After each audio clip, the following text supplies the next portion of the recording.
E a Fernanda olhou para mim, minha esposa, e disse: meu amor, a gente pode ter que vender os nossos bens, a gente pode ter que viver uma vida diferente da que a gente vive hoje, mas vamos viver no centro do propósito de Deus para a nossa existência. A gente dá esse passo, abandona a segurança financeira, e poucos meses depois, eu estava reunido com o pastor Glênio lá em Londrina, numa reunião de pré-campanha, estava viajando o estado, e veio a notícia de que eu tinha sido condenado a pagar para um político condenado em 3 instâncias por corrupção e lavagem de dinheiro, que foi livrado pelo Supremo Tribunal Federal. A condenação dele foi anulada, nunca foi absolvido, foi anulada a condenação dele. E ele foi condenado por uma corrupção de mais de 70 milhões de reais. E não devolveu R$1 para a sociedade.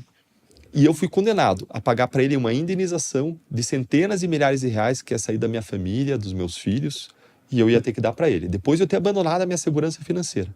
E aquilo para mim foi um baque no meu ânimo, no meu moral, na minha esperança. Foi um dia muito doído para mim. E era ainda uma condenação totalmente improvável. Por quê? Porque essa ação de indenização contra mim foi ajuizada na primeira instância, eu ganhei. Foi para a segunda instância, eu ganhei também, de forma unânime. Juízes técnicos, concursados. Mas o problema nosso da Lava Jato é sempre quando o caso vai para o STJ, STF, porque lá são políticos de toga, juízes que foram indicados para os tribunais, com raras exceções, pelos presidentes, com raras exceções, eles são políticos de toga. Por quê? Porque alguns vão honrar a sua função, vão ser fiéis ao seu mandato e vão ser efetivamente juízes. Mas vários querem chegar ao Supremo Tribunal Federal, querem influenciar decisões do governo e se dobram e jogam politicamente. E essa outra ingenuidade caiu ao longo da Lava Jato. Eu achava que os tribunais superiores decidiam tecnicamente. Não é assim. Escancaradamente não é assim. Hoje está escancarado para todo mundo, mas foi um aprendizado nosso também.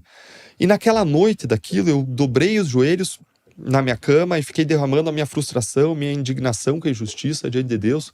Um pastor que estava viajando com a gente deitou na sua cama para dormir. Um outro amigo meu, o Fábio Oliveira, que se elegeu deputado estadual no Paraná, deitou na sua cama para dormir. E eu fiquei ali orando. E na manhã seguinte, acordei e tinha umas notificações de Pix. Pix era uma coisa nova no Brasil. E a minha esposa me ligou, perguntou o que são esses Pix que entraram na nossa conta. Eu falei, não sei, deve ter sido algum engano. Alguém vai pedir o dinheiro de volta, essas pessoas. Só que de repente começaram a cair 20, 50, 100 Pix, 200 Pix. Começou a ter notificação que não parava mais no celular, 500 Pix, 600 Pix, tudo num dia.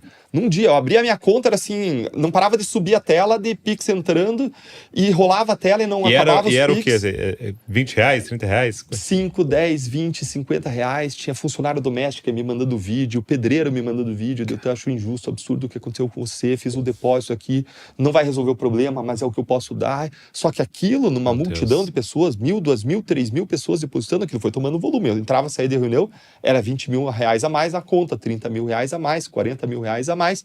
Foi a 100 mil reais, 200 mil reais. A tela do celular da minha esposa não parava de piscar, queimou a tela do celular dela naquela semana. Foi a 200 e poucos mil reais. Eu fui a público dizer, pessoal, pode parar de depositar, já passou do valor, não precisa mais. E as pessoas não pararam, Douglas. Foi a 300 mil reais, 400, 500 mil reais em 36 horas sem eu pedir. Não teve campanha. Então não foi você que foi... Não, depois eu fui atrás para descobrir o que tinha acontecido. Como é que aconteceu? Foi uma pessoa lá do Espírito Santo que pegou meu CPF na internet, jogou nos diferentes bancos, até tentar descobrir onde que eu usava aquilo como código, descobriu que era no Banco do Brasil, fez um depósito, mandou no grupo de amigos.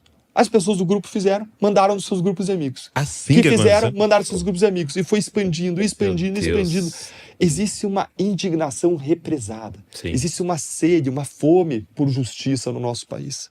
Represada. As pessoas querem. E a mensagem que eu recebi aquele dia, além da sensação do salmista de que o choro pode durar uma noite, mas a alegria vem pela manhã, e literalmente, nesse caso, foi uma mensagem das pessoas de que se você está lá na frente, Deus está lutando por nós, na trincheira, e você é ferido, não se trata de você, se trata de nós, as nossas causas, e a gente vai cuidar de você. Cara. Foi um cuidado especial que eu recebi das pessoas, depois de tomar essa decisão de ir para a área pública, por ver todo o trabalho da Lava Jato desmontado, por ver toda a necessidade. A gente vai conversar sobre alguns problemas aqui da política, sob o ponto de vista cristão ainda. Então foi um momento muito especial. Foi aqueles momentos assim que você tem a sensação, né? Não estou querendo me comparar de forma alguma com Moisés ali, mas você tem a sensação que Deus abre o mar vermelho na tua vida. Você já deve ter tido isso, milagre, né? Todo mundo. Milagre na sua frente. E aí você até contou que você teve que mudar a chave Pix para parar, né? Exatamente, tinha que parar. Já teve esse problema? Até brinco, né? Falei, Quem já teve esse problema aí? Não tive esse. Quem não quer esse problema, né? Esse é o problema que todo mundo quer. Agora, além dessa impunidade, aconteceu, e eu achei isso muito forte você relatar mais uma vez aqui pra gente, talvez algumas pessoas não se lembram ou não saibam, além da impunidade, ainda depois isso veio como um prejuízo pra você, né? E como é que foi a história de você ter que devolver uma quantia de dinheiro e depois qual foi o milagre que o senhor fez com tudo isso? Legal, Douglas. Então, a gente seguiu na Lava Jato pela primeira vez na história. Para mim, parecia que uma janela de Deus, de oportunidade, foi aberta para a transformação do nosso país. E bastava a gente passar. Mas o sistema reagiu, começou a derrubar as investigações, acabar com tudo que a gente tinha feito. Isso nos traz ao final do ano de 2021. E naquele final do ano de 2021, eu estava num domingo do começo de setembro, que seria um domingo normal da minha vida, em que eu vou com as minhas crianças para a igreja pela manhã. À tarde eu invisto um tempo mentoreando os meus filhos, revisando o tempo devocional deles. Eu tenho um checklist que eu reviso deles, o que eles fizeram. E eu busco ensinar coisas também que eu acredito que a escola, ou até a igreja, não vai ensinar para eles. Invisto um tempo de qualidade com eles. Mas aquele dia eu recebi uma ligação me fazendo um desafio para sair da minha zona de conforto do Ministério Público e dar um passo na direção da política. E para minha vergonha, eu nunca fui politizado, Douglas. Quando a Lava Jato começou, eu não sabia o nome de 3 deputados do meu estado. Entendi. Gente, isso é errado. Isso é errado. Por quê? Porque você, como cristão, é chamado a fazer a diferença em todas as áreas da vida. Vocação não é só a tua profissão. Vocação é como que você vai servir em família, é o teu chamado na igreja, para servir em igreja, é o teu chamado para servir em comunidade, é o teu chamado para servir no teu trabalho, é o teu chamado para servir na esfera política da ação, social e em sociedade. Então, só que eu negligenciava isso. Eu acho que muitos brasileiros negligenciavam. Acho que teve um despertar da nação aí ao longo dos últimos 10, 12 anos. E quando eu fui convidado, eu tinha várias razões para dizer não mais uma vez. Afinal de contas, eu tinha 18 anos servindo a um propósito de buscar justiça, algo pelo que eu tinha paixão, eu tinha me preparado, eu tinha ido estudar em Harvard para fazer isso. Além disso, aquela carreira é uma das mais disputadas do país, tem um bom salário. Entrei no último concurso em que a gente teria direito à aposentadoria integral. Tinha ali minha estabilidade financeira e a minha terceira filha é autista. E se acontecesse qualquer coisa conosco, ela teria uma pensão vitalícia. Isso era uma segurança também nesse sentido. Mas o que guiou minha reflexão ali foi a parábola dos talentos, que vocês conhecem, que o Senhor vai viajar, deixa talentos com seus servos, e quando ele volta, ele cobra o que vocês fizeram com os talentos. 2 deles multiplicaram os talentos, devolve para o Senhor se congratula eles, e de servos bons e fiéis, foram fiéis sobre o pouco, sejam colocados sobre o muito, venham, partilhem da alegria do seu Senhor. E aí o último enterrou o talento, devolve aquele talento, dizendo, sei que o Senhor é o Senhor bravo, então eu enterrei, está aqui de volta.